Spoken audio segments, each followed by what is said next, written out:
नमस्कार।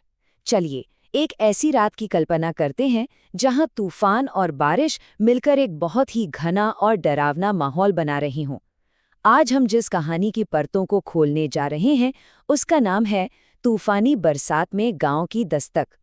ये कहानी हमें डर, रहस्य और भरोसे की उन गहराइयों में ले जाएगी जहां सच क्या है और वहम क्या, ये समझना मुश्किल हो जाता है। तो कहानी की शुरुआत होती है एक बहुत ही भयानक तूफानी रात से। बारिश इतनी तेज है और तूफान इतना जोरों पर कि कुछ भी देख पाना लगभग नामुमकिन है। और इसी डरावने माहौल में हमारी मुलाकात होती है कहानी के मेन कैरेक्टर से। ये है रामलाल, एक किसान जो शहर से अपने गांव वापस लौट रहा है। उसके चेहरे पर डर साफ देखा जा सकता है। बेचारा ठंड और अंधेरे में बुरी तरह से फंसा हुआ है और घर अभी भी बहुत दूर है। और बस यहीं से उसका ये सफ़र एक ऐसा मोड़ लेने वाला था जिसके बारे में उसने कभी सोचा भी नहीं था। तो हमारे पहले हिस्से में हम ये देखेंगे कि कैसे रामलाल इस खतरनाक तूफान से बचने के लिए एक ठिकाना ढूंढता है। एक ऐसी तलाश जो उसे एक बहुत ही अजीब और अनजानी जगह पर ले जाती है। ठंड से कांपता हुआ और रास्ता भटका हुआ रामलाल जंगल के बीचों बीच एक अकेला घर देखता है। अब देखिए, एक तरफ तो ये उम्मीद की किरण थी, लेकिन दूसरी तरफ इस वीरान जगह पर एक अकेला घर, ये थोड़ा अजीब तो था ही। दरवाजा खटखटाने पर एक बुजुर्ग औरत बाहर आती है। वो रामलाल को अंदर बुला लेती है और बताती है कि वो यहाँ अपनी बेटी माया के साथ रहती है।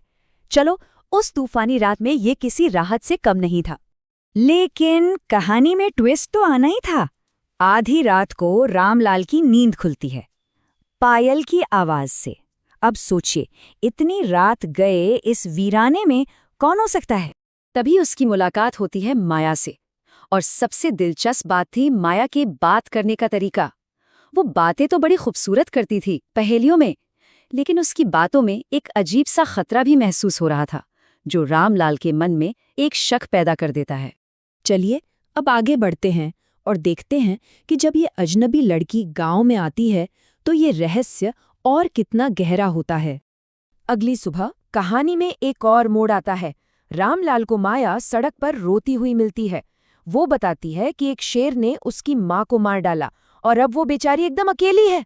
जाहिर है रामलाल को उस पर तरस आ जाता है और वो उसे अपने गांव चलने के लिए कहता है। और यहाँ पर एक बहुत ही ध्यान देने वाली बात होती है। माया बिना एक पल सोचे तुरंत उसके साथ चलने के लिए तैयार हो जाती है। मतलब ऐसा लगा जैसे वो तो बस इसी मौके का इंतजार कर रही थी। लेकिन गांव में सब रामलाल जैसे नहीं थे। गांव के जो बड़े बुजुर्ग थे उन्हें ये लड़की कुछ ठीक नहीं लगी। खासकर काका, जो गांव के एक समझदार व्यक्ति थे, उन्होंने पुरानी लोक कथाओं का हवाला देते हुए रामलाल को एक रहस्यमयी चेतावनी दी। और बुजुर्गों का वो शक बहुत ही भयानक तरीके से सच साबित होने वाला था। माया के गांव आने के ठीक अगले दिन तालाब के पास एक लाश मिलती है।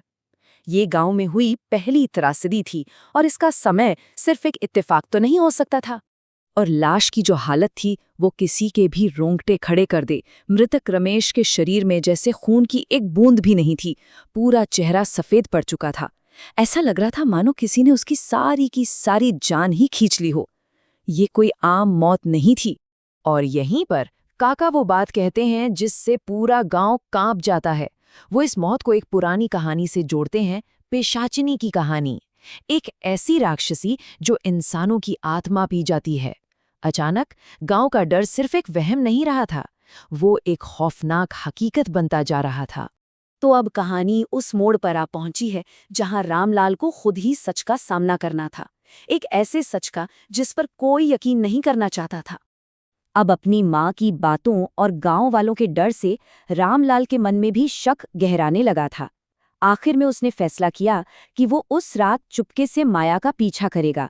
वो जानना चाहता था कि आखिर माजरा क्या है। तो एक पेड़ के पीछे छिपकर रामलाल वो सब देखता है जो उसने कभी सपने में भी नहीं सोचा था। पहले वो माया के पीछे पीछे उस घने डरावने जंगल में जाता है। फिर वो दोनों एक सुनसान खेत में पहुंचते हैं और फिर जो होता है उसे देखकर रामलाल के तो होश ही उड़ जाते हैं। ये कहानी का सबसे बड़ा और सबसे डरावना मोड़ था। रामलाल अपनी आंखों से देखता है कि माया एक बेखबर किसान पर हमला कर रही है और उस वक्त उसका चेहरा इंसानी नहीं था, वो अपने असली खौफनाक रूप में थी। रामलाल का सबसे बुरा डर हकीकत बन चुका था। तो अब जब शैतान का असली चेहरा सामने आ चुका था तो गांव वालों को उससे लड़ना भी था। अब सवाल ये था, कैसे? रामलाल बुरी तरह डरा हुआ, कांपता हुआ सरपंच और काका के पास जाता है और उन्हें सब कुछ बता देता है। अब किसी को कोई शक नहीं था। वो समझ गए थे कि इस शैतानी ताकत से लड़ने के लिए उन्हें इंसानी नहीं बल्कि दैवीय मदद की जरूरत पड़ेगी। प्लान के मुताबिक रामलाल सीधा मंदिर पहुंचता है। वो माँ काली के सामने गिड़गिड़ाता है, उनसे प्रार्थना करता है कि वो उसके गांव को इस मुसीबत से बचाएं, उसे शक्ति दें। और कहते हैं ना, सच्ची भक्ति कभी खाली नहीं जाती। देवी काली उसकी प्रार्थना सुनती हैं, वो प्रकट होती हैं और उसे एक शक्तिशाली मंत्र देती हैं, एक ऐसा हथियार जो उस पिशाचिनी का विनाश कर सकता था। और अब वक्त आ गया था आखिरी लड़ाई का, अंधकार और प्रकाश के बीच के उस अंतिम टकराव का। अब रामलाल के पास दैवीय शक्ति थी। वो सीधा माया के सामने जाके खड़ा हो जाता है और कहता है कि वो उसका सच जानता है। और बस वहीं से शुरू होती है विश्वास से भरे एक इंसान और एक प्राचीन राक्षसी के बीच की जंग। रामलाल माँ काली का दिया हुआ वो दिव्य मंत्र बोलना शुरू कर देता है। यही मंत्र अब उसका कवच था और अंधकार के खिलाफ उसका सबसे बड़ा हथियार। और मंत्र का असर फौरन होता है। पिशाचिनी तड़पने लगती है, उसे असहनीय दर्द होता है, जैसे वो जल रही हो। दिव्य शब्द उसे पीछे हटने पर मजबूर कर देते हैं। ये आस्था की वो शक्ति थी जिसके आगे अंधकार टिक नहीं पा रहा था।